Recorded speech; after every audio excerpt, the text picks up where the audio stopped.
Hello everybody, welcome back. As you know, this series isn't about politics or any particular side or country or whatever. This is about a deep darkness within the human soul that transcends all people. And to some, it is most vividly and horribly expressed, I suppose, in the darker elements of psychopathy.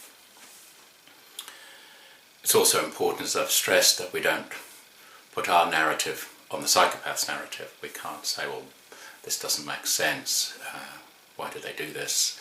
I wouldn't have done that, I couldn't have slept, I would have had a conscience. Human beings can't do that. That's important, something we learn quite early on. And also, in the worst expression of psychopathy, then we have the clear evidence that the psychopath, raison d'etre, modus operandi, or whatever, is the suffering of others, and they will put themselves in a position that they can impose that on others. And this gives them a sense of power. This is what they're addicted to, and I think we've said that along. So I think what I'm going to say about current events, world events, we must have put into that context, not taking sides. However, the narrative that's coming out of the media is that Mr. Bashar al-Assad in Syria, the leader, the president, whatever, is a madman. And certainly it's come from Mr. Trump that he's like an animal, and he's happy to kill his own people and let women and children and men suffer. And that is a trait, obviously, of a psychopath.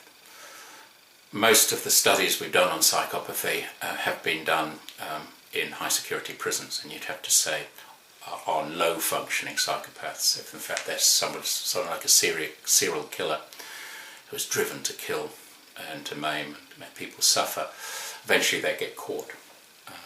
Often they're not people who have had a good education, and hence they get caught, and ultimately that's the end, unless they escape, of course, or let out.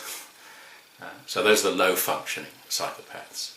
But we've also learned of the high-functioning psychopaths who are cleverer than this. They bide their time, but their addiction is the same, and the effects can be devastating, in fact, to many, many people, probably many more people. But they often surround themselves with sycophants and yes people and institutions, and they're protected by institutions and sometimes even the law and lawyers. So returning to Mr. Bashar al-Assad, the narrative is that he's a madman, happy to kill his own.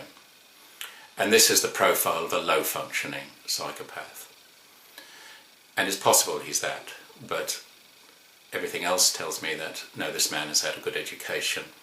If he's a psychopath indeed, and he's addicted to this, he would do it in a different way. And so I haven't heard of anybody really discussing this. They've said this is the only possible reason that in Douma he would have unleashed chemical weapons on unsuspecting women and children in his own country. Certainly there doesn't seem to be any tactical reason for this to happen. In fact, it would seem to be the opposite of what he should be doing, as he appears to be winning.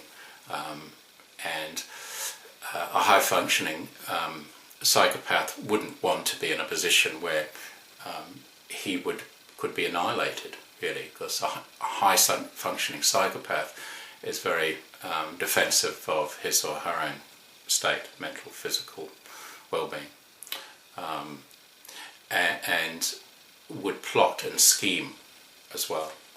So the only reason I hear from the media is that this has happened, is that this is a madman and has to somehow be removed so that another democracy can impose a new set of standards in a country. So we need to examine that reason. We have to say, is it true that Mr. Assad is a low-functioning psychopath? I don't know. I don't know if he's a psychopath, high functioning or low. But surely, with the information that we have now, we should examine this and have the dialogue about this. The peace of the world, probably many thousands, possibly millions of lives can depend on it. So I'm just opening the dialogue about this. And, please comment as you see fit down here, and join us and share and do everything. I'll see you later. Thank you very much. Bye.